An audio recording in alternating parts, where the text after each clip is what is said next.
Menyangkut tentang pemakaman periode Kesultanan II, ini dimakamkan cucu-cucu daripada keturunan Sultan Al-Malik As-Salih, yaitu ada daripada 72 nisan, 7 diantaranya yaitu kepemilikan daripada keturunan Al-Malik As-Salih. Jadi makam yang paling tua ada di hadapan kita, tapi disayangkan mengenai yaitu inskripsi yang harusnya memuat nama dan tarikh wafat beliau, makamnya mengalami erosi, mengalami rusak cukup parah, dan kerusakan tersebut ini bukan daripada faktor alam, bukan kelam manusia.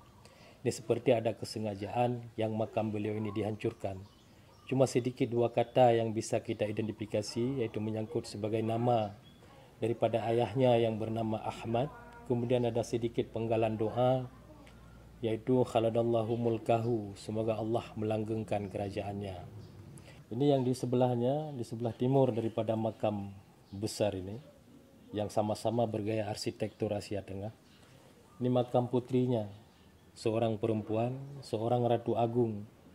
Bahkan pengangkatan beliau pun ayahandanya tidak sempat melihatnya, tidak sempat yaitu melihat dibaiatnya anaknya yaitu putrinya yang dipertuan yang agung kemudian, karena beliau lebih awal berpulang ke rahmatullah. Jadi kepemilikan makam yang ada di hadapan kita ini makam seorang Ratu Agung.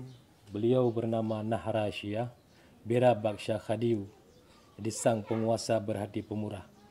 Bahkan bisa kita sebutkan bahwa beliau adalah perempuan pertama yang memerintah untuk Asia Tenggara, dan yaitu pusat ibu kotanya yaitu di Sumatera pesisir daripadanya, yaitu kerajaan Sumatera Pasai, ataupun hari ini terkenalnya dengan namanya Samudra.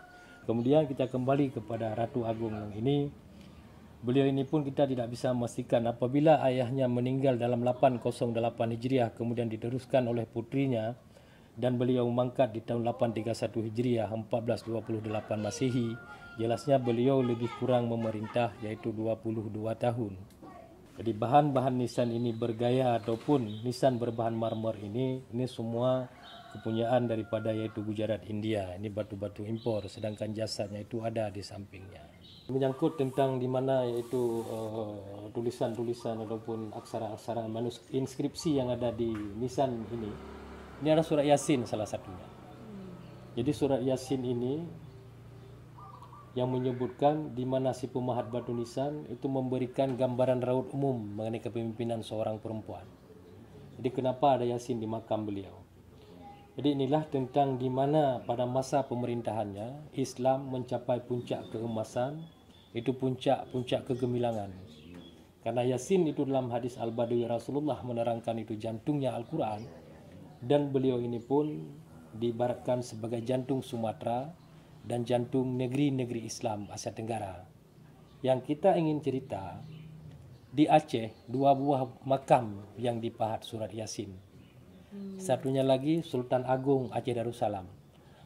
Jadi selain daripada surat Yasin, ada surat Ali Imran ayat 18-19, kemudian surah Al-Baqarah ayat 285-286, kemudian ada Al-Baqarah ayat 256. Jadi yang di samping-samping ini surat Yasin.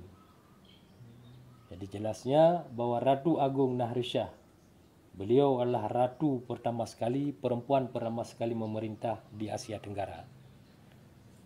Bergelar yang sangat luar biasa yaitu Bera Baksha Khadiu, sang penguasa berhati pemurah. Dan menyangkut tentang di bawah ataupun di kaki para sultan dan sultanah ini, itu para al-wazir, para perdana menterinya yang hidup sama dan ikut serta dalam penyebaran agama Islam. Sedangkan dalam deretan depan ini makam saudara-saudara daripada Sultanah Naharashiah, bahkan sepupunya. Ada sepupunya, karena setelah mangkat sultanah ataupun setelah mangkat Ratu Agung Naharashiah Baksha Khadiu ini, jadi peralihan kekuasaan terjadi di mana pada masa beliau ini putus keturunan karena tidak diperkuat keturunan daripada pihak perempuan. Jadi beralih kepada saudara ayahnya, yaitu ada paman beliau, itu saudara kandung daripada Sultan Zainal Abidin yang ini. Ada para penggawa dan ada prajurit-prajuritnya. Ada campuran satu di sini. Mungkin saudara daripada yang punya lamreh yang datang di lokal ataupun Nusantara itu, cuma khususnya berziarahnya saja. Ziarah ya. Cuma ziarah saja, dan sebagian ingin tahu tentang informasi tentang sejarah Sumatera, bagaimana berdiri dan berkembangnya Islam hingga pusat sedemikian rupa. Nah, ada sebagian juga yang kemarinnya cuma melihat batu-batu tua. Kalau nggak salah, di tahun 1964, Kodam 1 Iskandar Muda yang bernama Panglima Hamzah, beliaulah yang beri ini hadiah untuk pagar pertama sekali di sini. Yang di dalam ini sampai ke sana. Yang di luar itu kepemilikan yang lain. Itu dibuat, bahkan tanah-tanah samping itu pun dibebaskan pada masa itu. Ini kan dibawa kepada situs. Pemakaman situs, kalau nggak salah ini sekitar ada berapa? Ini 100 kali 10. Menyangkut sebagai bangunan yang ditungkup pada masa-masa sebelum ini. Kita nggak bisa memastikan karena kita lihat di awal-awal tahun itu, di tahun 1909 kalau nggak salah, ini sudah ada tungkupnya, tapi cuma ini makam saja, yang lainnya itu di bawah terik matahari. Entah siapa yang bangun ini, apakah ini orang kampung sini ataupun memang jauh sebelumnya, Aceh Darussalam mungkin pada masa-masa Sultan itu, ini sudah beliau jaga semua. Tapi jelasnya cuma ini 2 buah makam ini yang ditungkup, yang dikasih tutup itu terbengkalai. 2019 sudah direnovasi. Ya, itu sama sebenarnya. Itu di 2017 kalau nggak salah yang punya komplek hijau itu. Beda sebenarnya, Bu. Beda-beda ini. Ini tahap mula awal. Entah ini dari provinsi yang dibuat kemarin.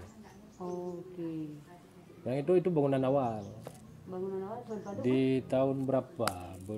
Tahun sebelum tsunami 2003 itu. Karena 5 bulan setelah dibuat itu tsunami. Ini kepemilikan negara, Bu.